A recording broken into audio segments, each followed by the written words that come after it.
দেখো frozen shoulder আজকের ডেটে এটা কিন্তু ঘরে ঘরে প্রবলেম চলে এসছে। বহু মানুষের এই প্রবলেম, হাত তুলতে পারে না, হাত পেছনে নিতে পারে না, মাথায় চুল বাঁধতে পারে না, রান্নাঘরে গেলে পরে রান্নাঘর থেকে খুন্তি হাত থেকে পড়ে যায়।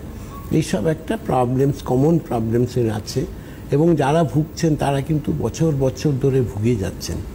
সুস্থ হওয়ার নামটা তার কাছে আসছে না। কিন্তু গাঙ্গুলি আয়ুর্বেদিকে যারা ফ্রোজেন শোল্ডার নিয়ে এসছেন তারা আজকের ডেটে প্রত্যেকেই সুস্থ এবং নর্মাল লাইফে ফিরেছেন।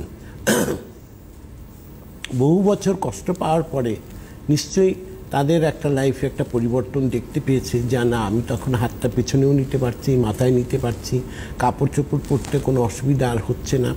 গাঙ্গুলি আয়ুর্বেদ মানুষকে একটা সহজ রাস্তা দেখিয়েছে যেখান থেকে মানুষ সুস্থ হতে পারছেন।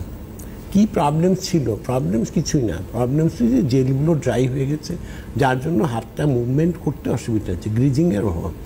সেইটা কিন্তু গাঙ্গুলি আয়ুর্বেদিক যখন বাই মেডিসিনাল ট্রিটমেন্টে আপনাকে সুস্থ করার রাস্তা করেছে, মানে জেলটা রিফর্মেশন হচ্ছে বলেই কিন্তু আপনি আবার হাতটাকে নর্মাল পজিশনে ফিরতে পেয়েছেন। তো এটা হচ্ছে ফ্রোজেন শোল্ডার। তো এইটা হওয়ার পিছনে কারণটা কি? আমাদের কি কি কারণ কাজ করে? কারণ দেখো, আজকে একটা তো লিভিং স্টাইল আছে, একটা লিভিং স্টাইল আছে মেনলি। এসিটা বন্ধ করে দিতে বলবো? সুবিধা হবে তাহলে আপনার?